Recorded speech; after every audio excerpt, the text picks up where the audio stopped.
Democracy depends on a free press. Please support our independent journalism at democracynow.org/give.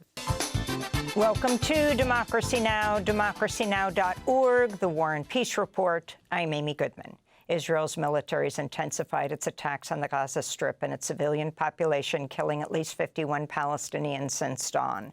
Thousands of Palestinian families have been forced to flee northern Gaza after Israel issued new forced evacuation orders for Beit Lahia and Jabalia. Gaza's health ministry reports Israel bombed 3 electric power generators and fuel storage tanks at the besieged Indonesian hospital. They've also surrounded Gaza's Al-Awda hospital. With Israel's latest attacks, only 19 of Gaza's 38 hospitals are still operating, albeit at a severely limited capacity. On Wednesday, Israel allowed just 100 trucks carrying humanitarian aid into Gaza, a tiny fraction of the 9,000 that Israel's continuing to hold up at Gaza's border amidst a near-total blockade on food, water, and medicine. UN officials say that trickle of aid is far short of what's needed to prevent a famine and hasn't even been distributed yet due to extremely difficult conditions faced by humanitarian workers. Starving children have been lining up for hours at a community kitchen in Gaza City, hoping for a meal. I've been standing since morning and everyone is pushing. It's a huge number of people trying just to get food. Everyone is rushing in. How can I fill my plate? I can't. Every day is like this. People come from inside and outside the camp for food. I've been here since early morning. I tried to rush in and get some food, but I can't.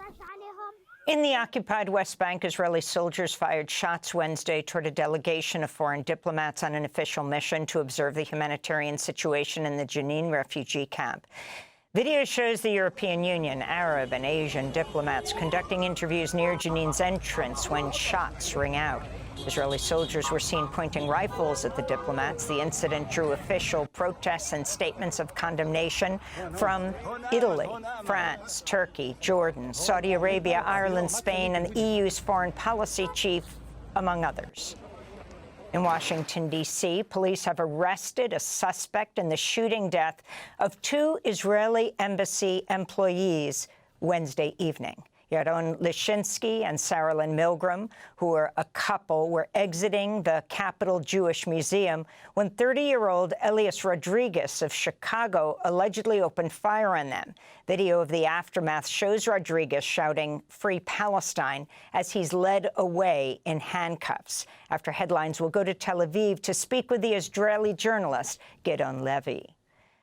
South African President Cyril Ramaphosa visited the White House Wednesday, where President Trump used their Oval Office appearance to push false claims that white Afrikaner farmers are facing a genocide.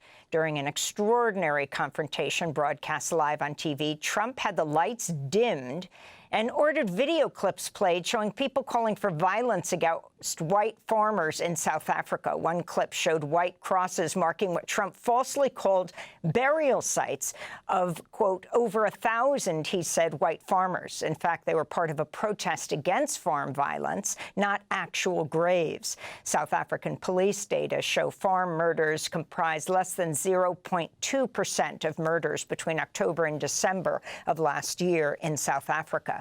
This is President Ramaphosa responding to Trump's ambush.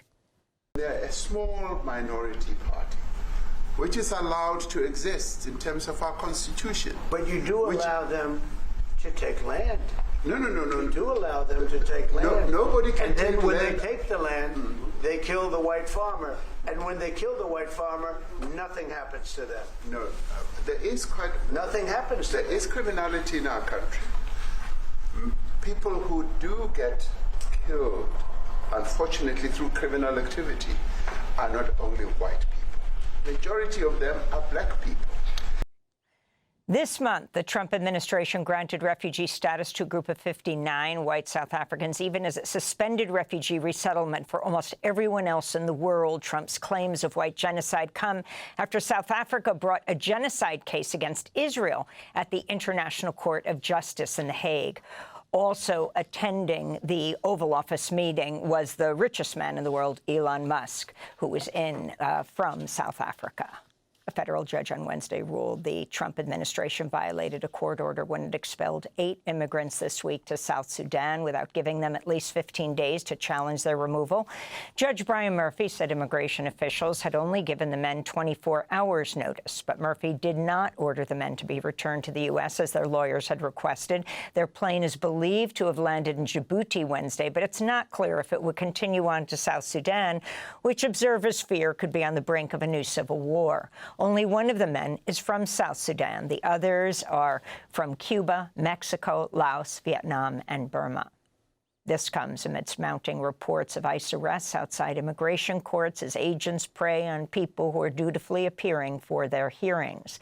Community members have started showing up to courts to protest the arrests and inform immigrants of their rights. Immigration lawyers fear the arrests will scare people into skipping their court hearings, making them subject to possible immediate deportation. House Republicans have passed Trump's sweeping budget bill that gives massive tax breaks to the rich while slashing spending for Medicaid, nutritional assistance, subsidies for clean energy. The measure just eked through in a 215 to 214 vote this morning. Senate Republicans, who voiced some concerns over the measure, will now have to pass their own version of the budget. With all Democratic senators opposed to the package, Republicans could resort to using the reconciliation process to avoid a filibuster. The Pentagon has accepted the luxury $400 million Boeing jet from Qatar, which will eventually be used as a new Air Force One if it's retrofitted in time. Ethics experts have raised concerns over the legality of the gifts as well as the cost of retrofitting the plane, which could cost upwards of $1 billion. The plane will eventually be transferred to Trump's presidential library, where he continued using it after leaving office. Senate Republicans on Wednesday blocked a bill authored by Democratic Senator Chuck Schumer that would have barred the Pentagon from spending any taxpayer money on the jet.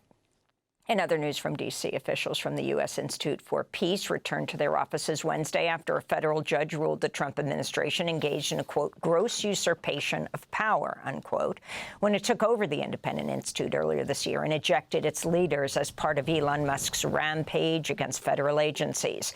Judge Beryl Howell declared the White House takeover null and void. Pakistan has blamed Indian terror proxies, they say, for an attack on a school bus in southwestern Balochistan province Wednesday, which killed at least 6 people, 3 of them children. India has rejected any involvement in the attack, which comes at a time of heightened tensions between the two countries. Just days earlier, a car bomb killed 4 more people in Balochistan. The region has seen years of bloody conflict between the Pakistani government and Baloch separatists. The father of 3 boys killed in Wednesday's school bus attack implored warring parties to halt the deadly attacks. For God's sake, we are neither terrorists nor do we like terrorism. We are peace-loving people. For God's sake, forgive our children. We have left our region and homeland for you. What else can we do? You have targeted my innocent children. For God's sake, we have no other way. Have mercy on our situation. In Britain, Layla Swaif, the mother of the imprisoned British-Egyptian activist Alaa Abdel Fattah, has resumed an almost total hunger strike to demand the release of her son. She spoke in front of the Prime Minister's residence at 10 Downing Street Tuesday as she applies pressure on the UK government to secure the freedom of her son, who's also on hunger strike in an Egyptian prison. The Prime Minister made a promise to me and to Parliament to do all he could to free Alaa. A few days ago, my daughter Mona received a truly humane letter from Mr. Starmer assuring all of my family of his continued support. But for Alaa, sitting in prison, now on hunger strike, for 81 days since the 1st of March, nothing has changed. Egyptian authorities have kept Alaa Abdel Fattah behind bars for most of the last decade over his human rights advocacy. And the Justice Department is dismissing police reform and oversight agreements in Minneapolis and Louisville just days ahead of the 5-year anniversary of the police murder of George Floyd in Minneapolis, May 25th, 2020. The consent decrees came in response to Floyd's murder, as well as the Louisville police killing of Breonna Taylor, March 13th, 2025, after federal investigations found patterns of unconstitutional and racist policing practices in both cities. The Trump administration disputed those findings and dismissed the consent decrees as federal micromanagement. The DOJ is also ending civil rights investigations into police departments in Memphis, Phoenix, Oklahoma City, Trenton, New Jersey, and Mount Vernon, New York. Both Minneapolis and Louisville, which are run by Democratic mayors, said they would nonetheless move ahead with the planned reforms. And those are some of the headlines. This is Democracy Now!, democracynow.org, The War and Peace Report. I'm Amy Goodman. And I'm Nermeen Sheikh. Welcome to our listeners and viewers across the country and around the world. Democracy Now! Is funded by viewers like you. Please give today at democracynow.org/give.